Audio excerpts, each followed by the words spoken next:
All right, so today we're talking about Flight, directed by Robert Zemeckis, and this is a 2012 movie about an alcoholic pilot who crashes a plane, and it kind of all goes down from there, literally and figuratively. That was good, right? That was good. So today we will talk about Denzel Washington particularly and his star image in the movie.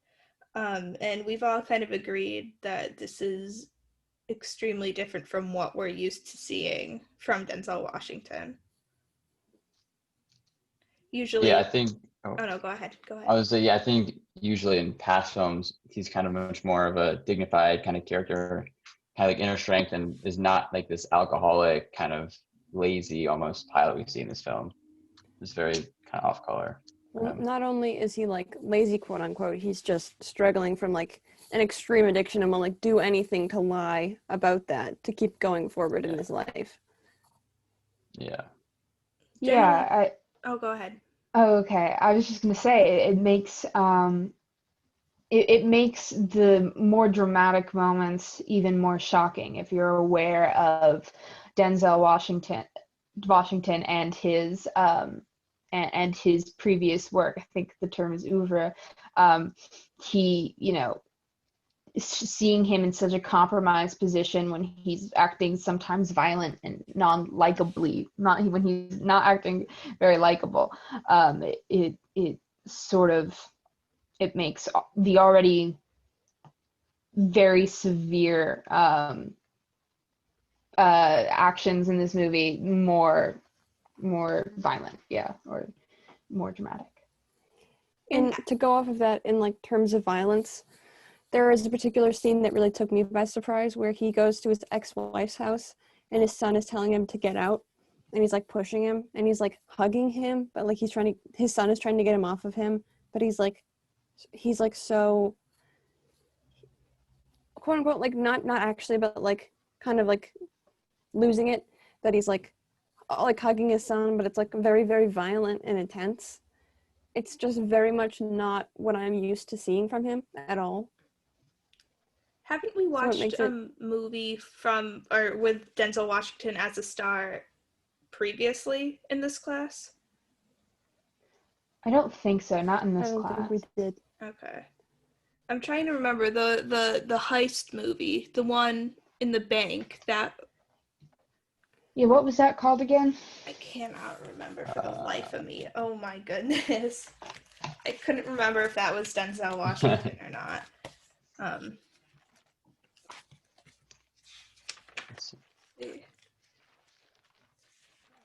Inside Man. Yeah. I can look it up real quick if you guys want to carry on. Yeah. But like generally what we see from Denzel Washington, he's always the good guy. It is Denzel. It is. He like always plays the good guy detective character that, solves a big problem, and what we're seeing from him here is drastically different. Mm-hmm. It's weird to see someone who's so notorious for playing roles where he's a hero. Like, it's so weird to see him struggling. And it really kind of shifts our perspective of, how diverse a character or a actor can go. Well, leading into that, we could talk about that maybe this exhibits a range that we didn't know that he had. Yeah. Because we're so used to seeing him in like the good guy type roles, that to see him as like a struggling addict who is trying to manipulate everybody in his life to try to not go to jail is very, very different from his previous roles, but he does it well.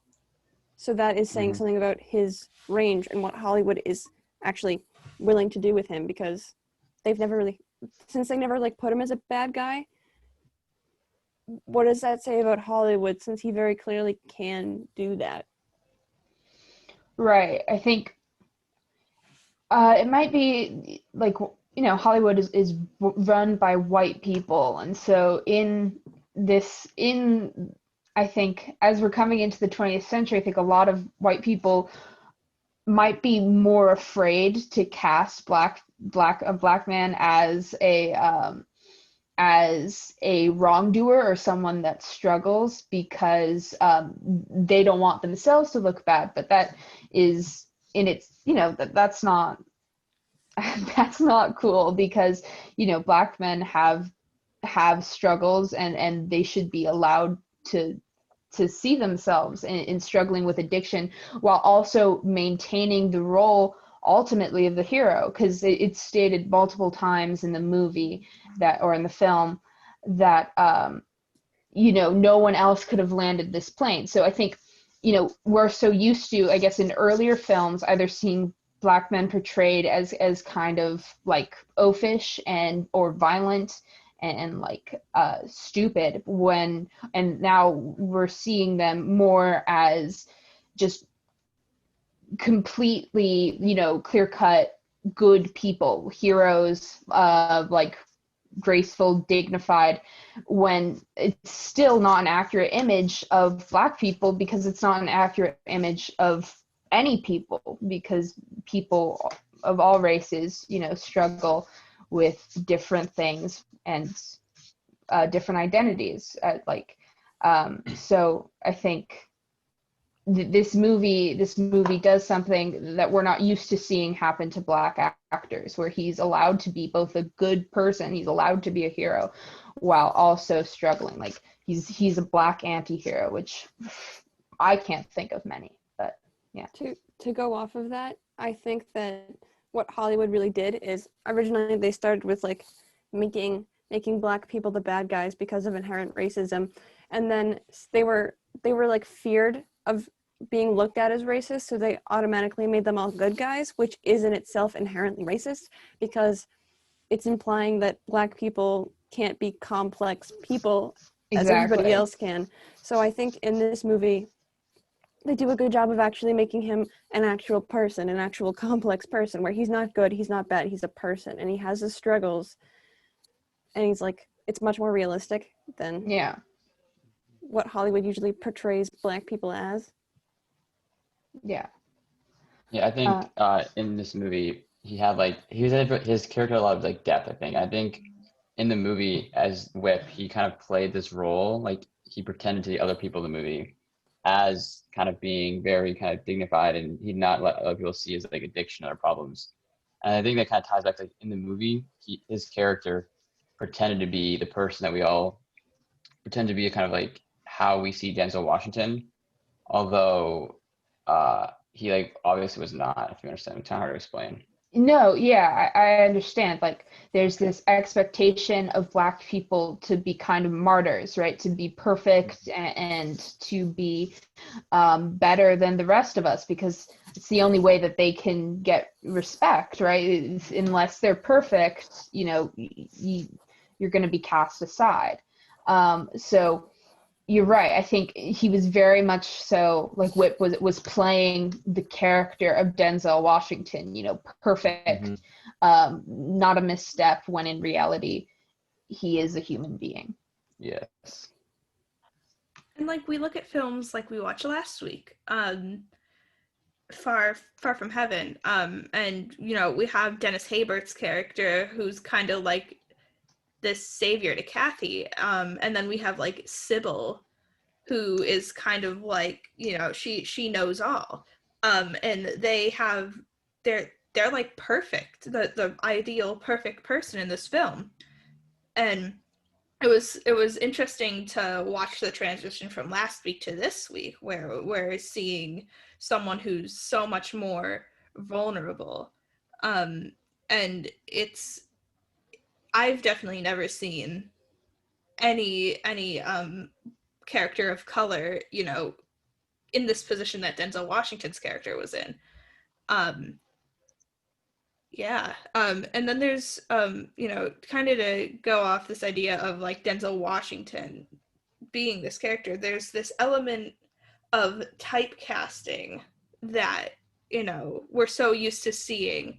Like, the first person that comes to mind is like Rebel Wilson always plays like the funny, goofy best friend type character. I don't know why Rebel Wilson came to mind, but Denzel Washington's always cast into this like detective good guy role, and to see something so different from him, it's almost like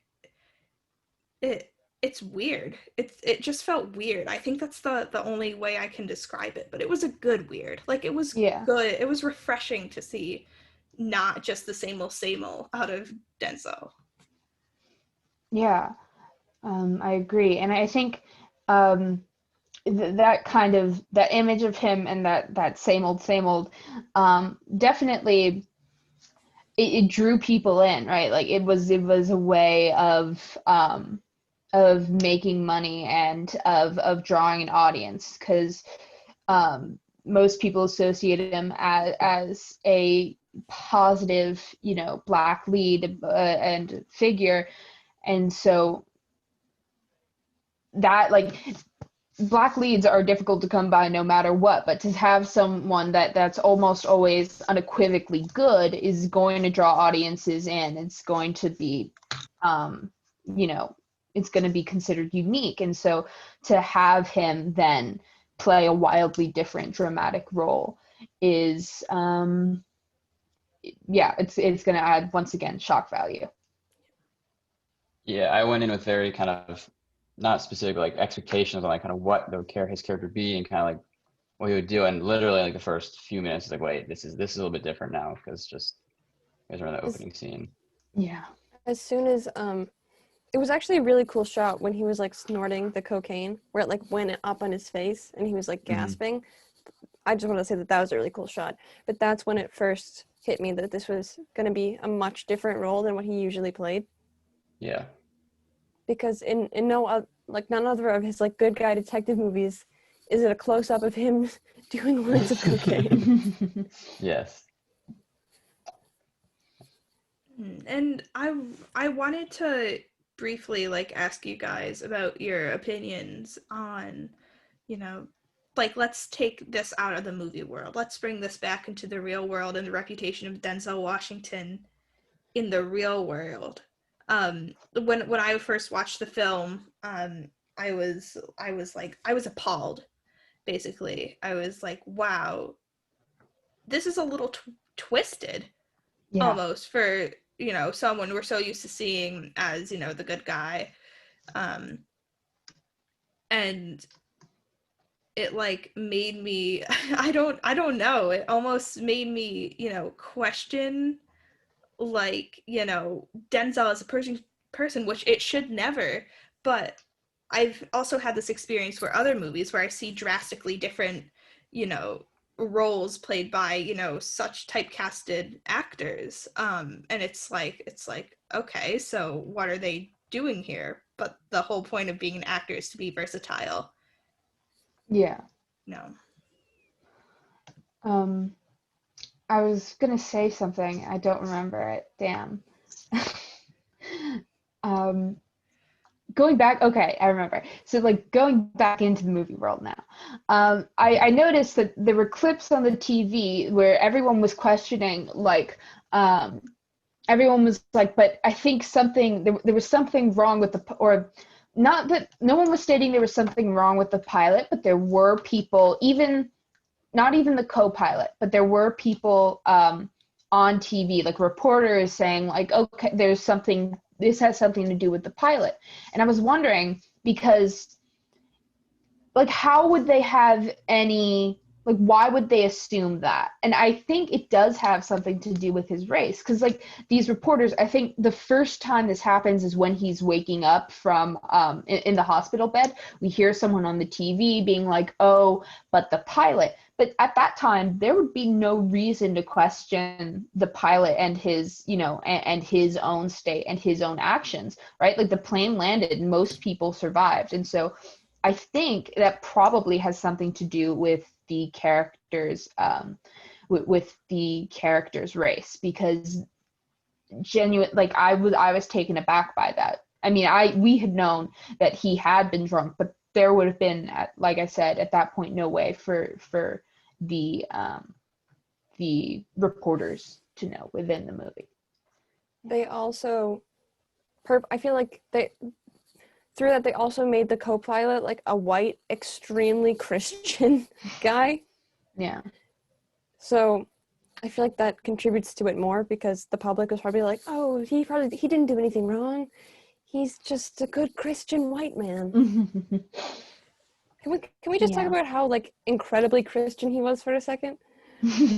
When it was so weird when Denzel goes to his room to visit him and like he's talking and then his wife is like, amen, after Yeah. everything he says. It's like creepy and cultish. Yeah, I agree. That like it weirded it. I mean, I know there are people that are that religious, but it I agree. It kind of freaked me out a little bit. It scared me. Um, yeah, it was strange. And then I was also I I was kind of confused by the reason the co-pilot didn't say anything. Like, He I was so thought mad at the beginning. I know, and yeah, that part that I don't know, it confused me. Yeah. The co-pilot kind of had it out for him from the beginning when he was like, have we ever flown together before? And he was being nice and he was all like eyeing him. I feel like the co-pilot was dealing with some racism issues that he had. Yeah. Because Yeah. I think he definitely was like, the pilot is black. This is weird. Yeah. I feel like Seems he had it out for him in the beginning. Seems like everyone in this movie was so quick to criminalize, the one character of color. Yeah. I think what's really interesting about this film is like they were really quick to do that, but there was nothing overtly said. Like everything was like a microaggression, I guess. Like no one was like, "You're black." Oh my God.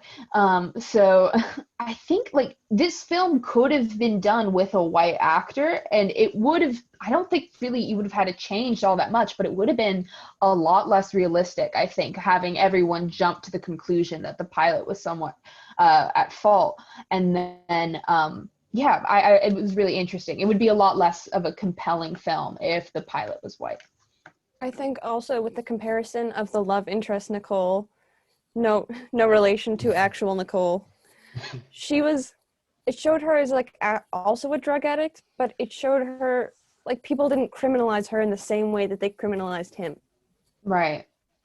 Yeah, it's interesting. I like her recovery period, like it was pretty quick. I noticed that. Like she Yeah, they didn't really go into detail on that. They were just kind of like, she's better. Yeah, yeah. I don't know. I found that really interesting how she was there for like the first half of the movie plus a little bit and then kind of walked away, right? Um, and that she got over heroin fairly fast, and that's a big one. She was just kind of regarded as this like crazy bitch, and he was regarded as a Right. criminal, which Right. is just not right, not cool. Neither of those are correct, but Yeah. racial and gender stereotypes manifested themselves in that way. Yeah. Yeah, I feel like the movie kind of kept contrasting against like people that he was like quote unquote similar to. Sometimes they kept kind of contrasting, like him and the pilot, like they should have been similar, but then they're very kind of opposite people, and him and Nicole, not you. I think they kind of continuously were contrasting him against other people. I think it definitely had to do with like race and kind of his portrayal. Right. Yeah. I still think it's absolutely hilarious that there was a character named Nicole who did photography, and I was and had red hair. And had red hair, and I was like, that's weird. That's a little sus. Yeah. Yeah. All right. Let's see. There's this element in the film, this not I don't know if it's a theme, but there's this constant reoccurrence of God in the film, which I think is kind of interesting to touch on, considering that Whip was so opposed to the idea of God. He's like, oh, this isn't an act of God. I don't know why you're trying to, put that, in the records. And then in the end, like, he's like, God does everything for a reason, and he has this belief in God. And it's so interesting to see how God pops up periodically in the film, especially with Ken Evans and his wife, in the hospital. and then, you know, this whole act of God portion. And I'm interested in like investigating, you know, how that, you know, either aided or depleted from Whip's character development, and, you know, if it did at all. I think that the film definitely tried to emphasize. I feel like if the film itself had to have beliefs, it would be that God is real in context of the film. Mm-hmm. And one example I have of this is after like the very graphic plane crash, I thought the co-pilot was dead. Like, I thought there was no way he was going to be alive. Right. Like the makeup, he, like, in his head, like, I thought he was dead. But then all of a sudden he's alive. And, like, they portray him as a super religious character. So I'm like, the film itself definitely believes that God is real, like, from that perspective. So I think that the film itself is, like, trying to make Whip believe that God is real as well. This is something kind of off topic, but I had this recollection of something, and I looked it up, and I'm pretty sure I'm correct, but AA was originally, when it started at least, a religious, like a Christian affiliated organization. Like it was centered around, you know, finding God and you know, getting over your alcoholism. And so obviously AA is the most well-known you know, recovery group, but I think there's just, you know, another implication there of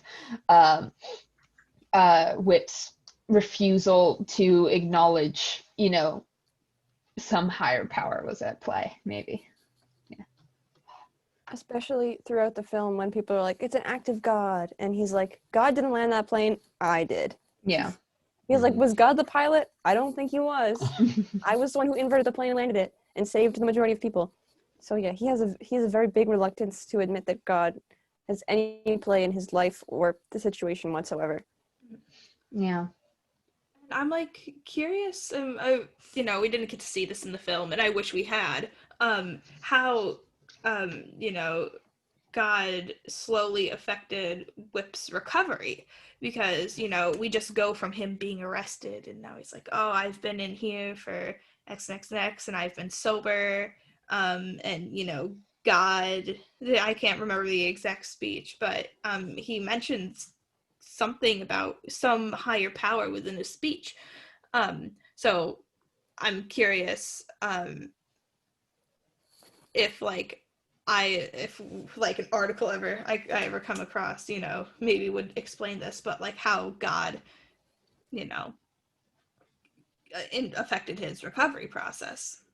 Should be really interesting to Yeah. look into.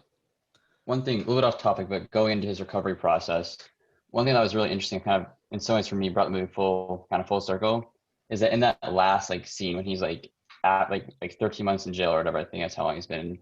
I think he becomes the character we expected him to see. Like at the beginning of the movie, we expected to see kind of that dignified, kind of strong character that he usually plays. Like, and I think right at the beginning of the movie, we're like, oh wait, hold up, he's not. Kind of at the end, we're like, oh wait, like he now is. I think he really changes, and he's a very dynamic character. He becomes much more of what we expected by the end. I wonder though if that is a criticism of how we expect addicts and former addicts to be. Like we have an inherent disappointment when someone relapses, even though relapse is completely normal and it's an expected part of the recovery process. So I wonder if him returning to the Denzel Washington character of, you know, perfection is just kind of setting him up for another fall from grace. Well, I think you could think about that in different contexts, because he is going to be in prison for like another 6 years and doesn't have access to any substances, Right. as far as we know. Like, I know that there are substances that circulate throughout prisons, but in the place that he is in, it does not look like there are any. So, like, if he was in the real world, I would say that I would agree with you, but in this context, I feel like he has another 6 years of, like, forced sobriety. Yeah. And plus he has like the inherent, even though it might not be like as what correct addicts have, he has like the desire to like be sober for the rest of his life. Yeah. So, like, I don't think it's necessarily setting him up for a fall from grace, but I would agree with you in the fact that that is unrealistic. he's like painted as this perfect character in the end, even though he has so many flaws. We're just like, oh, he's not addicted anymore. He's instantly perfect. And it's crazy how someone with an addiction is instantly seen as super unstable, and it's not regarded as a health issue. It's not regarded as a mental issue. It's just regarded as, oh, you're psycho, you're insane. But Yeah. So it's disappointing that the film kind of takes the approach that addicts is like, in fact, that there's something wrong with them, or that they chose this for themselves, right. or that when they relapse, it's like a choice, or that they're inherently lazy or criminal. Is that what the film's saying? I'm not sure that it is, but I could have just missed something though. I think not with Nicole, but I think with him in particular, yes, because when he revealed he was drunk, people got very angry and viewed him in a very certain way. Yeah, but I also kind of think that's how we would react in reality. Like, I don't know if that's exactly the film standpoint, but it definitely, like, I don't know if this happened in real life and then we learned that the pilot was drunk, a ton of people would be absolutely pissed. They would, I think there'd be like, people would be really mad. So I'm not entirely sure that is the film standpoint, but it might be. Yeah.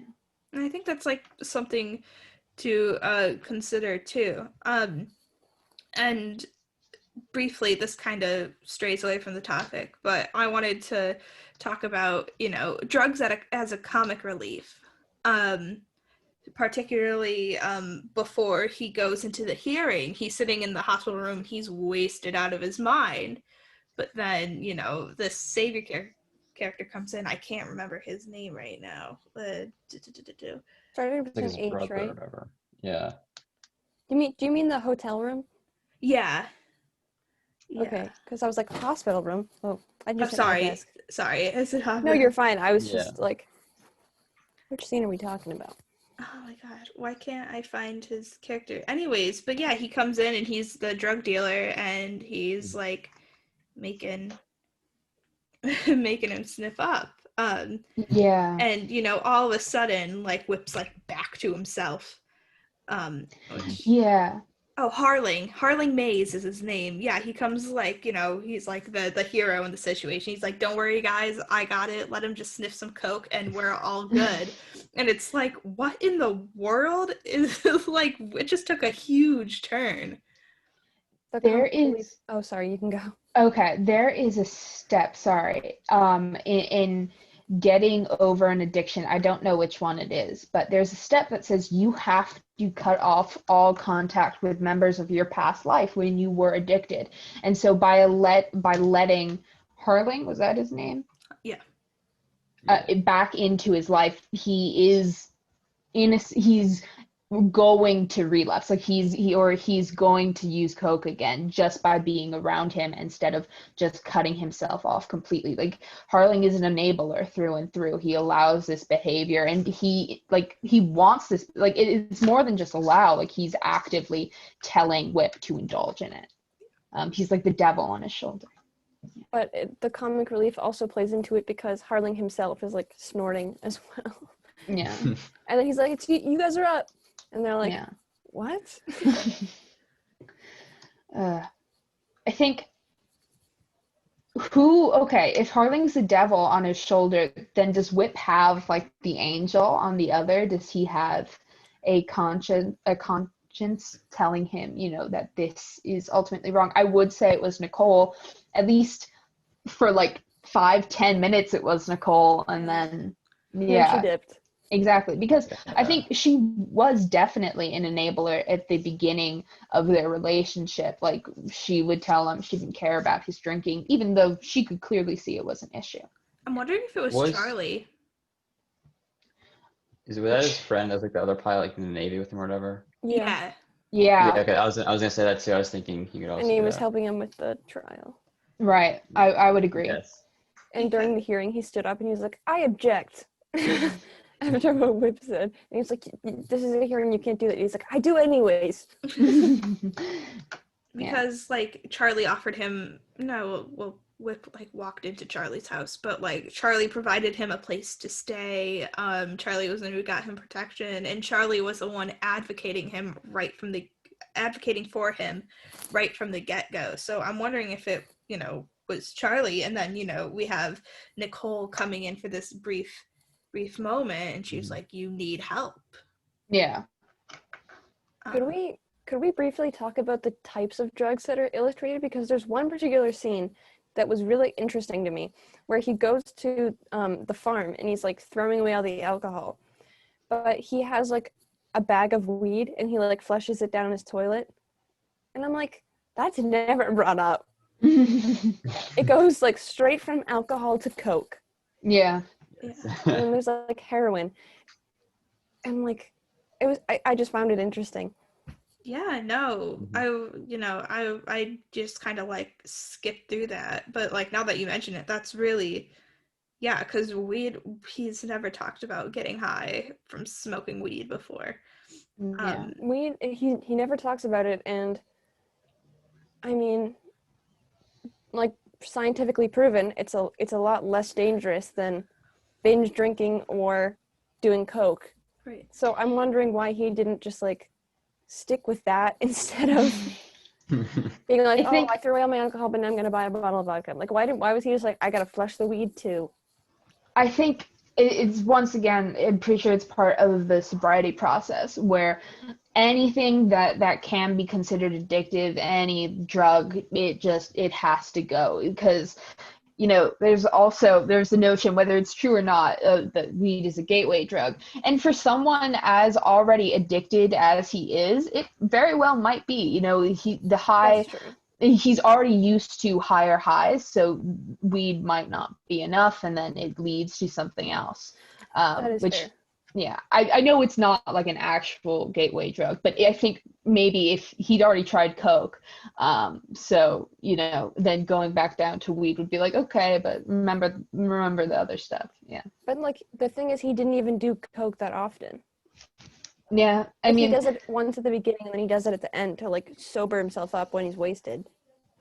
I think it once more in the middle. I think at one point Nicole actually I think she sees him not doing what she's like coke when he's like working his plane, I believe.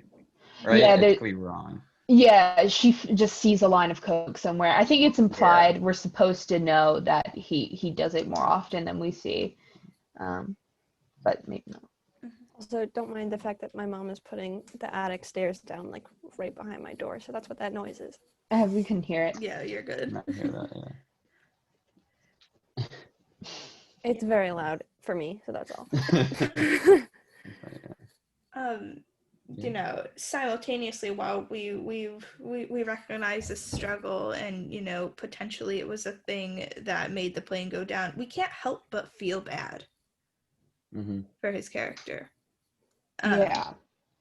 Which is really, I don't know, I was like, wow, he's going through this, but the question is, sorry, they're being really loud and it's distracting. I promise I told them I was doing this, they just don't care.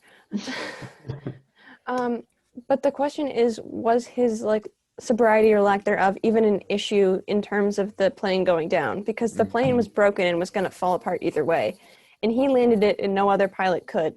So in the end, I was really confused as to why he was apologizing to everybody, because his lack of sobriety didn't affect the outcome, I don't think. Right. No, sorry, go on. No, that's all I had. Okay. Yeah, I think once again, I think that probably has to do with the fact that he's a black man, and then especially a black man in a position of power, and a position of, it takes a lot of work to be a pilot. So we expect perfection out of him. We expect him to be a hero, a beacon, we put him on a pedestal essentially. And so to find out that he is in fact not more than a person, that he is a human being who makes really terrible mistakes sometimes, is devastating to the public, because the only way we respect a Black man is if he's perfect. So we then lose respect for this person in a position of power, and so he has to apologize in order to maintain any kind of like dignity, I guess. And that relates so much out of the movie world or the film world, like with this particular film. Like, his characters are generally so perfect, and he always gets the job done, and he's the protagonist. But in this instance, when he's the anti-hero, and as viewers, we watch him go through this struggle, and we're like, oh, he's instantly bad because he's addicted to drugs. And I feel like a good portion of people have microaggressions in regards to criminalizing drugs within a colored community, particularly in this film. So it's really interesting to take that into account when we talk about star image, and how this movie has affected his reputation as an actor. Yeah. All right, so we've been talking for a good while. First of all, here's Bart. Hi, Bart. Hi, Bart. I'm working on a place to put him, now that we're all home. Yeah. Maybe you could do like a little elevated surface behind you. I think so. Like I have this bin on my bed, and I might be able to throw him there. Yeah. So one final question. Our go-to question. Which character in this film would we find at Clark? And why? I'm gonna have to say Nicole because she already goes to Clark. I was gonna say the same thing. Red hair photographer Nicole. Spider tattoo. Yeah. Yeah. Okay, that's different. You don't have a spider tattoo, but like spider tattoo, that's very Clark. I might have to get a spider tattoo now. You might have to. Maybe Bart will And a get drug one with addiction you. too. Matching tattoos with Bart. What if we all got matching spider tattoos? Wow, that'd be so crazy. Yeah. All right. Cool. So this was a really, really, really good discussion. Really fun discussion. Yeah. All right. I'm gonna pause the recording.